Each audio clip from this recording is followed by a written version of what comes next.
Hi, I'm Valerie Silvera, and I am the mom of an addict, but I am so much more than that.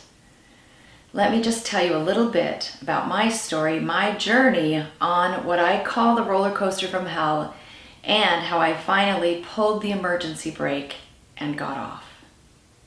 A few short years ago, I found myself standing in my kitchen saying to my husband, Rich, I don't want to be here anymore. I told him it's just too hard. And this was after nearly 13 years riding what I call the roller coaster from hell. And I rode that roller coaster as a result of my daughter Jamie's addiction. And for so many years of that ride, I just did not know what to do, what was happening, why it was happening. And so the further Jamie's life spun out of control, the further mine spiraled into darkness. And so this once happy, confident, and hopeful woman finds herself standing there in that kitchen. I'll never forget it. I'll never forget exactly where I was standing, how I was feeling. The only thing I don't know exactly is how my husband must have been feeling when he heard me say that. And truthfully, I'd been feeling that way for a very, very long time. I had just never voiced it to another human being. I'd voiced it to God. I had cried out. I had woken up nearly every morning for the longest time, initially thinking, oh my gosh, this is another day, great, the normal way I would approach a day, only to remember in a nanosecond, oh, that's right, this is my life. I started to believe that my life was now a life sentence, that all of my good days were behind me, that I no longer had a purpose. God was somehow mad at me. He didn't care about me.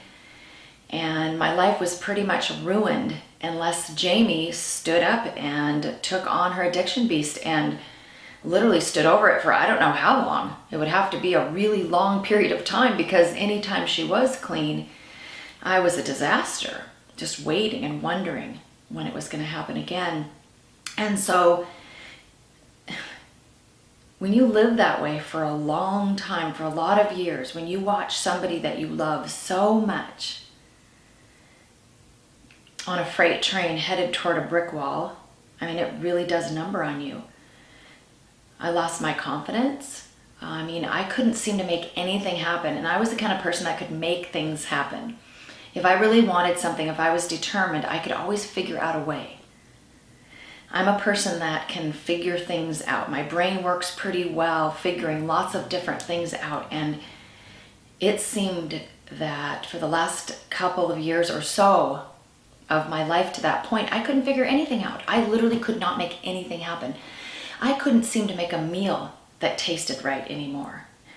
And I just didn't know what was happening to me, but I was pretty sure that it all had to do with my daughter's addiction. And of course, going through this kind of heartbreak and disappointment and hopelessness and helplessness and paralyzing fear, of course it was about that.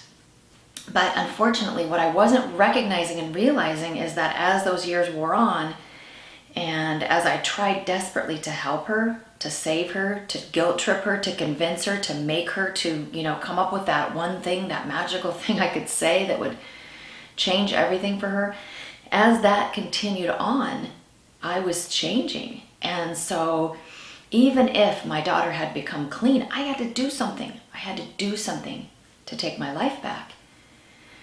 And I went through so much crying out, hoping, praying, wishing, pretending to the outside world that everything was okay. I was acting like I was okay on the outside, but I was really dying on the inside. And I wonder how many times I must have asked the question, why? Why me? Why my daughter? I don't understand why this is happening, God. Why are you not saving her? Why are you not making her change? Why are you not coming to our rescue? Why are you not stepping in? I've always wanted to make a difference in this world and do something important, and why are you not letting me? Why are you taking this all away from me? Why did you give me this life sentence?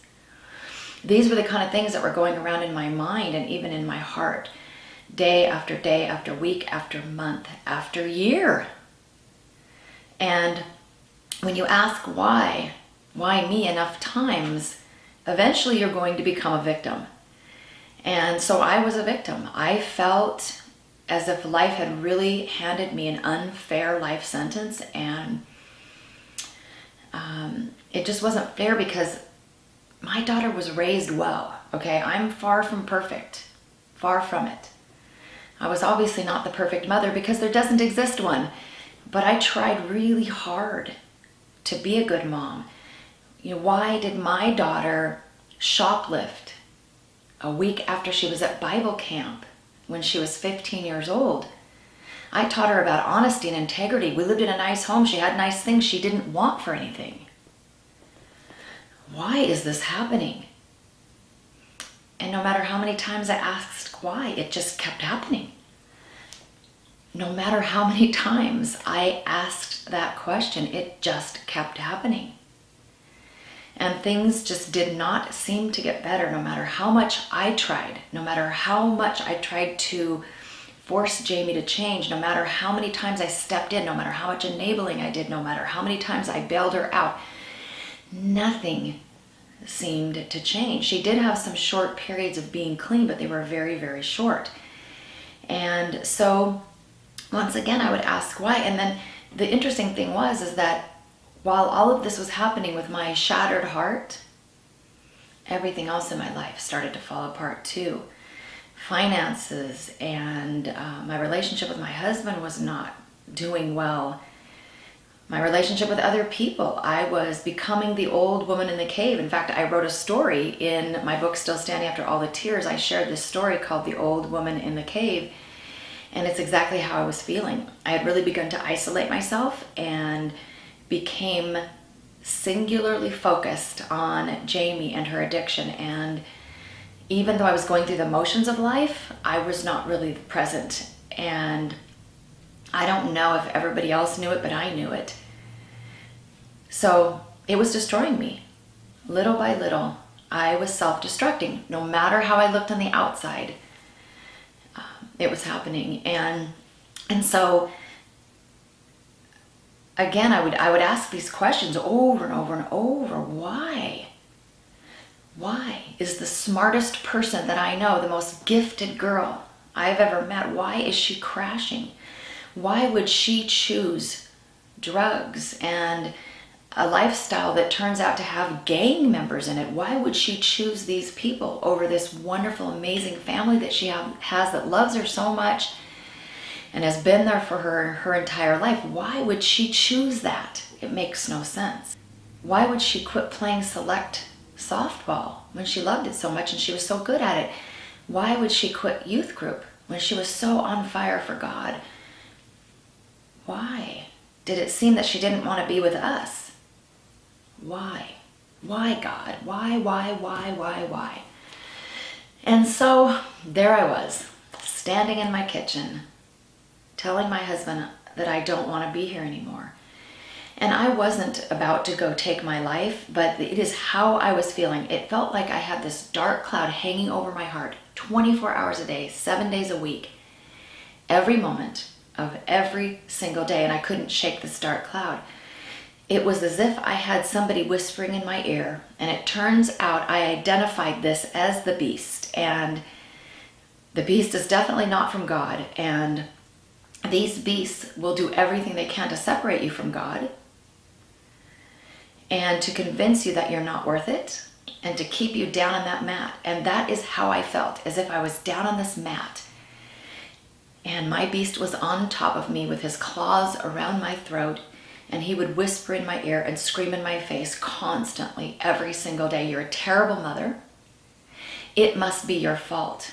The reason Jamie turned to drugs probably was because of all the partying you did in your early years.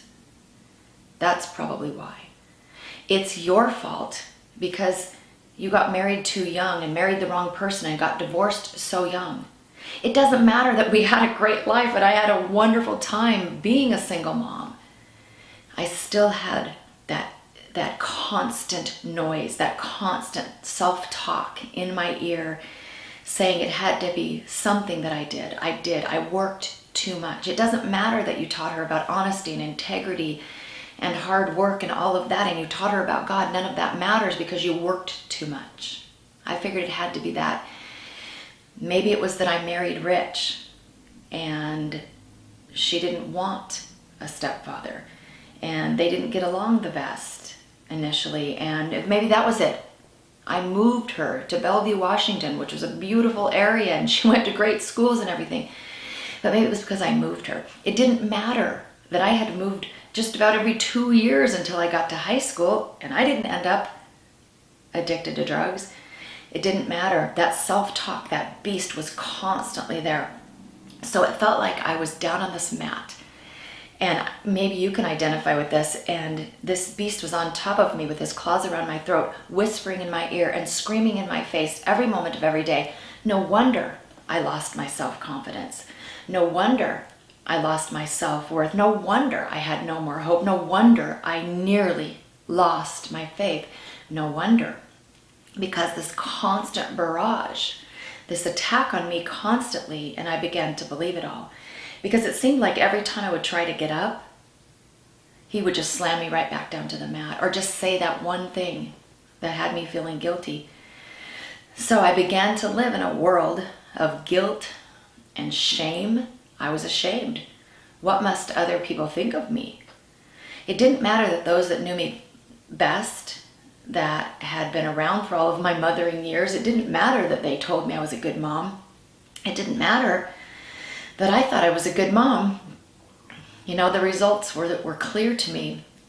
And one of my 2 children was addicted to drugs and doing some really bad things and hanging out with some very dangerous people. In fact, in 2004, at the age of 18, she was shot by her ex-boyfriend, and it was a near fatal gunshot wound. I mean, it was shocking. And I spent the next 12 years still having moments of shock. You know, those kind of out-of-body experiences that would feel like, wow, I just said my daughter was shot. How can I be saying that? I don't live in a world where people shoot each other. It just seemed impossible that I could be saying that. But yet those were my words. It was just as shocking as that time when I said to my husband, I don't want to be here anymore. It was my voice. Clearly I had just said it, but in a way it just didn't seem possible. And I continued to feel that way for the next 12 years. Because 12 years after my daughter was shot and had 50 staples holding her gut together, she was shot again. This time it was fatal. And it still to this day seems odd sometimes when I say that my daughter has been murdered. It doesn't seem possible. The difference now really is that I have stopped asking why. I've stopped driving myself nuts. Shortly after that time, standing in the kitchen, I mean, it was really a pivotal moment for me. So as sad as that memory is for me, it's sad for me, not so much for how I was feeling, because I get all of that.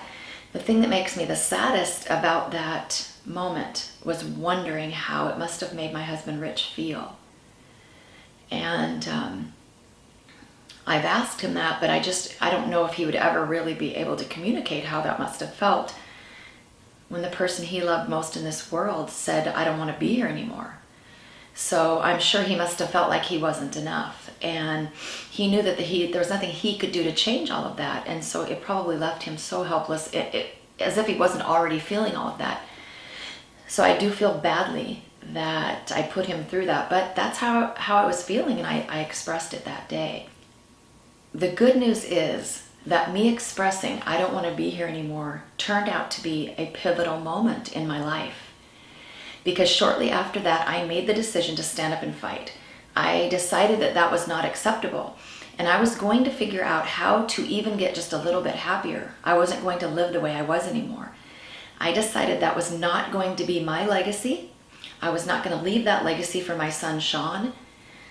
And even for Jamie, I was not going to do this to my husband anymore. I was going to somehow figure out how to reclaim my life. I had no idea where I was going, how I was going to get there, what I was going to do about it. I just knew that something had to change because I couldn't continue to wake up every morning with this doom and have a hard time falling asleep at night and just have that dark cloud hanging over my heart every moment of every day. I was tired of being an actress. I was tired of pretending that everything was okay when it was not okay. I was tired of smiling on the outside while I was dying on the inside. So I decided to do something about it. And so basically, I literally did this. One day I was standing in front of the mirror and I said, God, why me? And it was so weird because what came to me so quickly, just down in my spirit, was why not you? And I thought, wow, why not me? You mean I'm one of the unlucky ones you chose? But I quickly realized that the why not me meant, why not me be the one that stands up and fights? Why not be the person who shows others that it's possible? Why not take all of my pain and my heartbreak and sadness and get better, and then maybe I can help some other people to do the same? And so that's literally what I did. And it took time, it took a lot of prayer, it took a lot of introspection and drawing on a lot of different things that I had learned over the years and wisdom that had been shared with me. And I wound up developing what I call the 9 actions to battle your beast. And it turned out to be incredible. It was a battle. I'm not going to tell anybody that this is easy. You can't have somebody that you love as fiercely as a child be addicted to drugs or alcohol and go get your life back and it's going to be easy. It's just not going to be easy. But here's what I discovered. I found out that as difficult as it was for me to get my life back while my daughter was very lost in the belly of her beast, while she's out sticking needles in her body, I found my joy and happiness again. And that wasn't easy. How could it be? It could not be easy. But I discovered that as difficult as it was to stand up and battle my beast and to eventually stand over the top of that beast, as difficult as that was, it was actually easier than continuing to live with it, to continue to lay down on that mat and self-destruct day by day. Definitely worth all of the struggle and all of the difficulty. Thinking back and remembering how I felt before I made my decision, I can't even really describe the difference between how I felt then and how I feel now. And what's almost miraculous really is that in between the time that I stood up and now, my daughter got a lot worse. Life around me definitely got way more challenging. And of course, that knock on the door that no mother can prepare for, no matter how well you are, that my daughter had been murdered. And I don't know that I know that I never would have believed it possible to be as well as I am and to be happy and find joy again if one of my kids was, first of all, crashing. I didn't think that was possible. Certainly not to have one of them die, and to live with a murder in my life. If you would have told me that years ago, I would have said, no way. No way. But it's really amazing how much courage you have when you really fight for it. It's amazing how much peace you can gain if you fight for it too. And so, while, if I would allow myself a moment of coulda, shoulda, woulda, I wish none of this happened, of course. I wish that my message to the world, my way of helping others was a completely different path. Here I am. And here are a lot of you too. A lot of you are out there that are moms of addicts too, and you don't know how you're ever going to get better, how it's going to be possible for you to be happy again and less. And so that's what I figured out, is that I was just waiting. So I spent those 13 years waiting, and that's not even really the proper word, because waiting is kind of like, oh, okay, you're just waiting. We don't actually wait. We actually self-destruct. So the thing about it is that I really recognize that had Jamie become clean, and had she even stayed clean for a significant period of time, I would still need to reclaim my life. I would still have to be working on myself. I would still have so much work to do, because you don't self-destruct and then, something outside of your control, something else changes and suddenly you're okay. I mean, we go through, I don't even know what to call it. Some people call it PTSD that moms of addicts go through, but I don't even know if you call it that, because that's a post-traumatic condition. We go through this constant traumatic situation. Our adrenals are drained. So physically, mentally, emotionally, and spiritually, we're in bad shape. And so, no matter what is going on around a mom, she's got to make that decision like I did. She's got to make that decision that she's going to fight for her own life, and that it's not selfish, that it's actually the best thing that you could do. So, that's what I did. I stood up and fought, and I, by the grace of God, I developed those 9 actions to battle your beast, and they're helping other people. They're helping a lot of people. And I've actually learned to use those 9 actions in all areas of my life, not just in this big beast battle. So of course, once Jamie was killed, I wondered if these 9 actions would still be valid. Could you continue to live or get back up again? Because obviously I was knocked right back down to my mat. I call that knock on the door, not the beast knocking on my door, but a home invasion. And I wondered if it was possible for me to live with a hole in my heart and still find happiness again. And I found out that it was true, that you can do that. And so today I do live with a hole in my heart, and I've come to realize, understand, and even accept and embrace the fact that I have a permanent hole in my heart. But it's okay. It's not even that, okay, I've just got to accept it. I actually do embrace that hole, because it's a reminder of the privilege that I had for being Jamie's mom for 30 years. Even if half of that 30 years was her living with her addiction beast, it still was such a privilege to know her, to love her, to call her my daughter, and to get to be her mom. And so I've discovered that my heart is big enough for all of it. It's big enough for that hole to exist, and I honor it when it needs attention, but I do not allow the hole to swallow me up. And I truthfully believe that the best way that I can honor Jamie, the best way that I can honor her life, the best way that her story doesn't end with a period at the end of drug addict who was murdered, is for me to go out into the world and do good, and to shine my light and her light, and to prove and to demonstrate and to lead and guide others to find their joy and their happiness again too, no matter what is going on around them. I have this vision that I think about often, and it's that one day I'll be standing there and I'll look to my left and I'll look to my right, and as far as the eye can see are women standing shoulder to shoulder. We're linking arms. We're standing together because it's so critically important to not feel alone. I felt very alone, even in a room full of people who loved me, even when I was laughing, even when I was the life of the party. I always felt alone for so many years while I was riding that roller coaster from hell.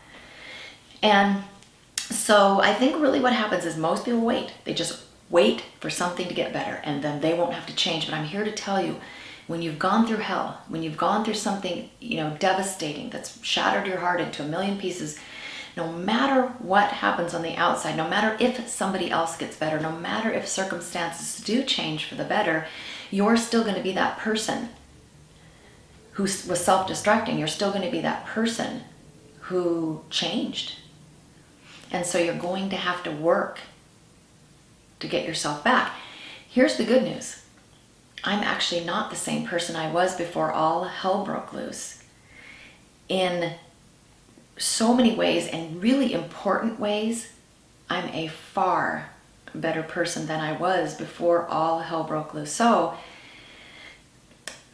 in that way, I am grateful. I'm grateful for my journey because I did have the opportunity to grow and change. Unfortunately, a lot of people won't take that opportunity to grow and change. They'll just allow that dark cloud to descend over their heart. They'll stay down on the mat with their beast on top of them. And sometimes it really makes me emotional when I hear from somebody who's just decided to stay down on that mat, because I know what it feels like to be there. I know what it feels like to be devastated and heartbroken and hopeless and helpless and living in paralyzing fear. But I also know the feeling, the empowerment of making that decision to stand up and fight, and then getting back up every time and using the tools and resources and just allowing myself, giving myself permission to be happy again. And the difference between how I felt after I made that decision and became healthy and whole again and being down on the mat is I literally, as I said before, I can't even describe it, because you have to experience it. Because when you first stand up to fight, you probably won't believe that you can.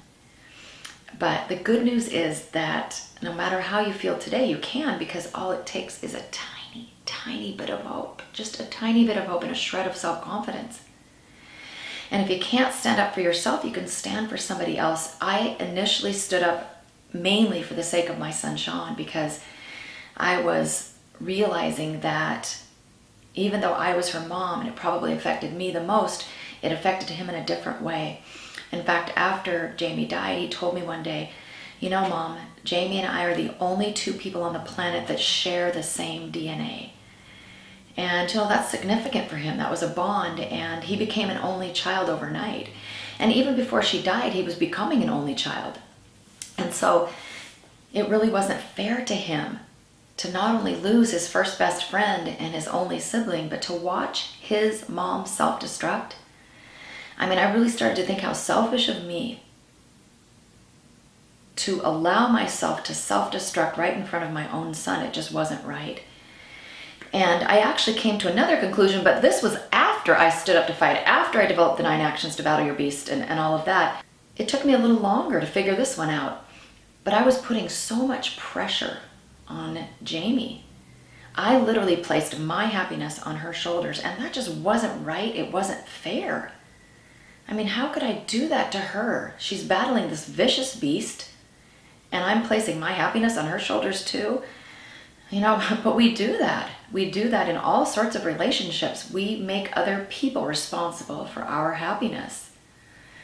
And so I've gained a whole lot more wisdom even since developing the 9 actions to battle your beast, and even more through the process of losing my daughter and beyond. And I shared so much more of that wisdom in Misery You Don't Get My Company. So I feel very grateful and honored and humbled that I get what I asked for. I asked God, remember when I asked God, why won't you let me make a difference in this world? Why won't you, I've always just wanted to help people. Why won't you let me? And he's letting me. He's not just letting me. He's with me, he's guiding me, and, he's never left me through all of this. So I just want people to know that there's hope. But you can't stay down on the mat and hope. You have to make decisions. You have to do something. God is not a forceful God. He's not just going to pick you up off of that mat and make you do anything. But I just know he's standing right at the edge of that mat, cheering you on.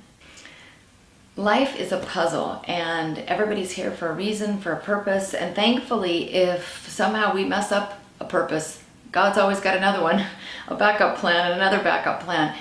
But I think it's really important that each person walk out their journey and their mission and be present for what they're supposed to be doing here on this earth, because it's like it's a big, huge puzzle. And life will go on even if we don't fulfill that mission, if we don't put that piece of our puzzle into the whole big picture. But that piece will still be missing. And I know a lot of people right now can't even imagine that they could have a purpose or that they could make a difference, because I remember feeling the same way. I thought, who's going to listen to me? What do I have to say? My life's a mess. But never lose hope. And I'll take it a step further. Don't lose hope, but you've got to take action. Hoping is not going to make it happen. Dreaming and wishing will not make it happen. And even simply praying won't make it happen. We have to do our part. We have to meet God somewhere on this journey. So I just hope and pray that more women will make that decision to stand up and fight. This world is in desperate need of leaders, of women of courage, who are willing to fight their way so that they can prove to others that it's possible. I know it's possible because I'm living proof, and I never could have imagined being where I am today. And I know far too many women who are doing the same thing for me to believe that it's not possible for everybody, no matter what is happening around you. It's time. Don't wait another day. That's my strongest message to people, is stop waiting. How quickly a day goes by, a week, a month, and even a year, and even a decade. Time is flying. We don't have any more time to waste being victims, laying down on that mat. Stand up and fight. It's worth it.